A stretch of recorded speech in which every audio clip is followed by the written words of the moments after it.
and welcome to this week on Drinkin' with Dave.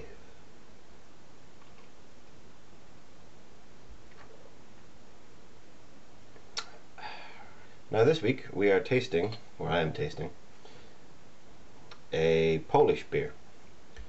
It is called Lech. I think that's probably not how you pronounce it, but I don't know. A couple of things I noticed about this when I bought the bottle I wanted to show you. It's got Polish on it, it's got the labels and everything on it. But then I noticed on the back it says here millerbrands.co.uk. And it says here, brewed and bottled in the EU for Miller Brands UK Limited, Sab Miller House, Church Street, West Woking in Surrey. Which means, while this may be a Polish style beer, it's likely made in Surrey or in the UK. It says it's brewed in the EU, so it could be brewed anywhere in the EU, I suppose. But this beer has been bought by Miller. I didn't used to drink a lot of this back in the day, a couple of years ago, but I've had a couple of them, and I can say that it's not as good as it used to be. You see there, it's a very, very pale beer. Very pale, very yellow, very see-through, like a lot of Miller products actually. Carbonation is nice, the head is pretty much gone. I mean, the lacing is not very good either, so I'll move on to the smell.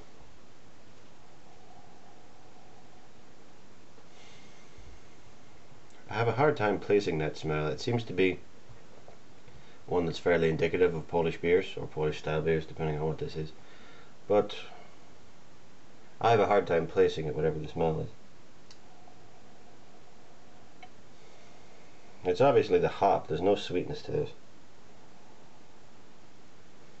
All those adjectives that describe Coors Light and bad beers come to mind. I mean, it smells clean. It smells refreshing, I guess.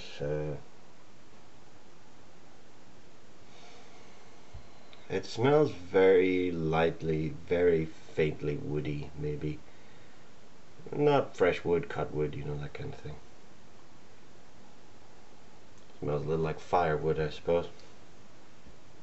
Anyway, let's give it a taste.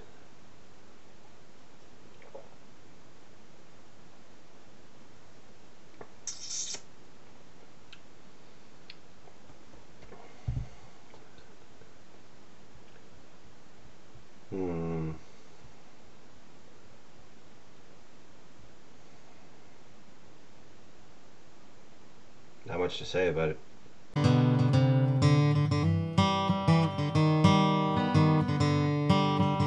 I mean, this is a major step down from the Furstenberg last week. The Furstenberg was an excellent lager. This one is not. It may be that I'm just not taken by Polish style beer or Polish beer, but I don't think it's that. I think that this is lacking whatever it is about this particular beer. It says premium on it, but what does that mean? Like, contains barley. That's all it really says. There's no real information on the bottle as to what's going on. Nothing about hops, nothing about taste notes, nothing about... It doesn't even say clean and refreshing. It just says premium beer, finest quality, finest ingredients. I disagree. I don't think it's that great quality. I wouldn't really rank this as premium myself. Gotta tell you, it's light on everything. It's light on smell, it's light on taste, it's light on mouthfeel, it's light on color, it's light on everything.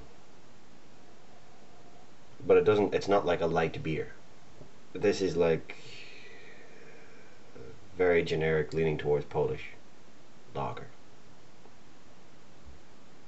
It's a little like Carling, I suppose, a little bit.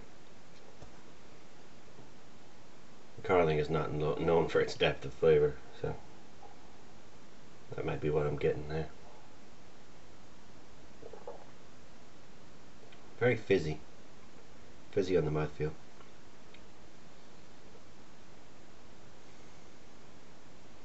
It kind of goes down like a light beer. It really does.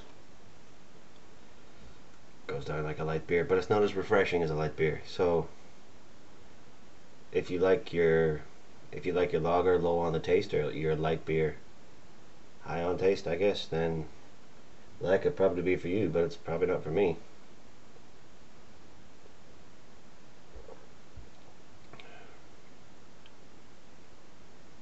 No, nothing special. Right.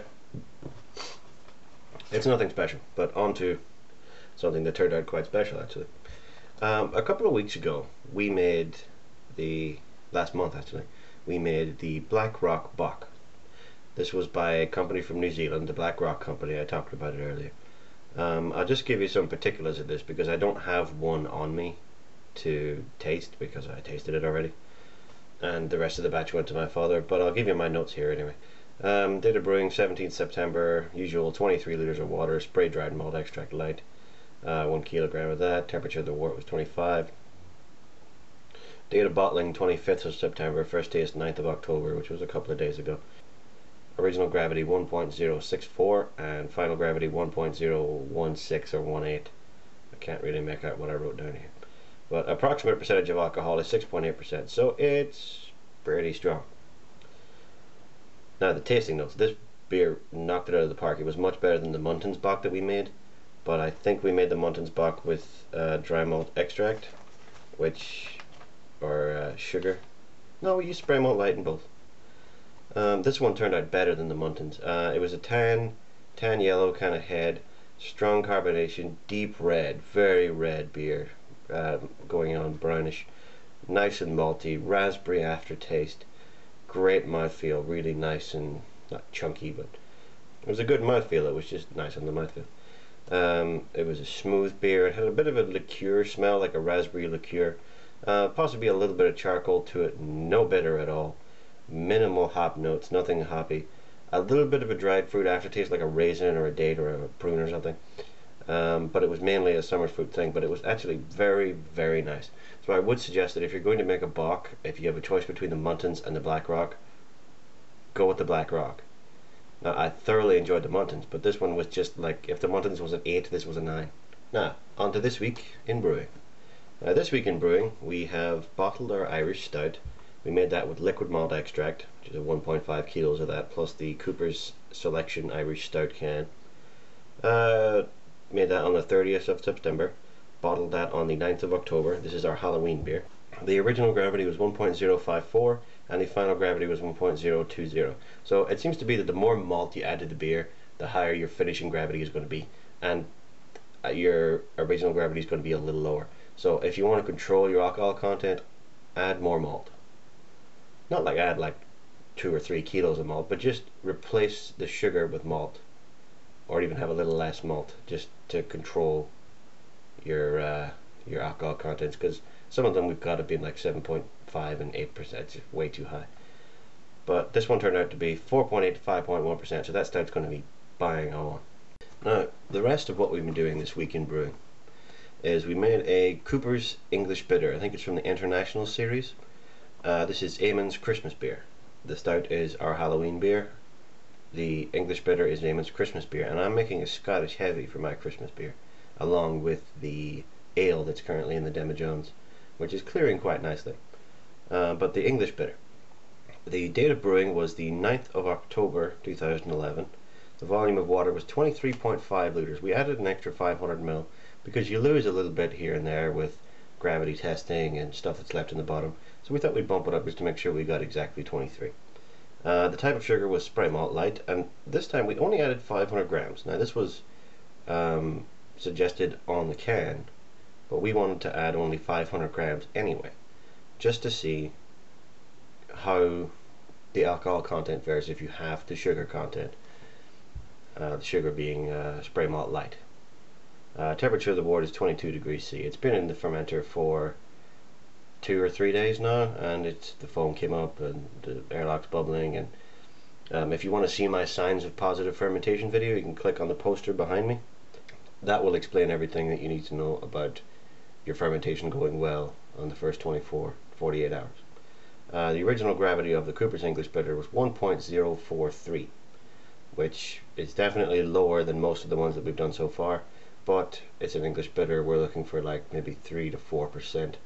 Same with the Heavy, we're going to be looking for maybe 3 to 4, 4.5, 5. Anywhere between 3 and 5 would be just perfect for those. Because these will be session beers. We want to drink a lot of beer over Christmas, so we're making a lot. So we wanted some fairly low alcohol beers.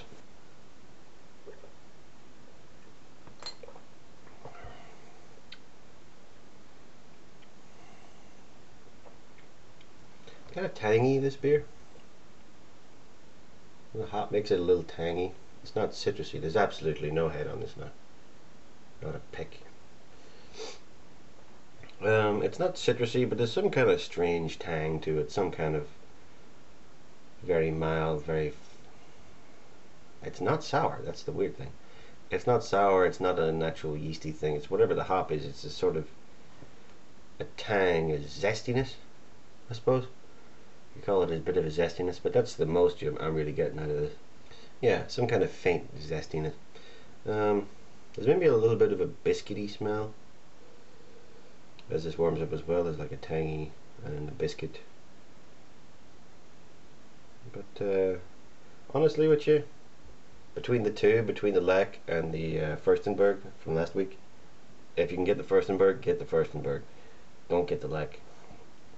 I am not a fan of this. That about wraps it up for this week. So if you liked the video, please click the like button down below this video. If you have anything to say or any questions about the beers I'm reviewing or the brewing that I'm doing, then you can leave a comment in the comment section. Like the video, favorite the video. If you subscribe for more of these videos, because I make one of these every week. The Drinking with Daves go up on a Friday, and the Guinness guys go up anywhere around Tuesday, Wednesday, Thursday. So keep an eye out for those videos, and I will see you next week on Drinking with Dave.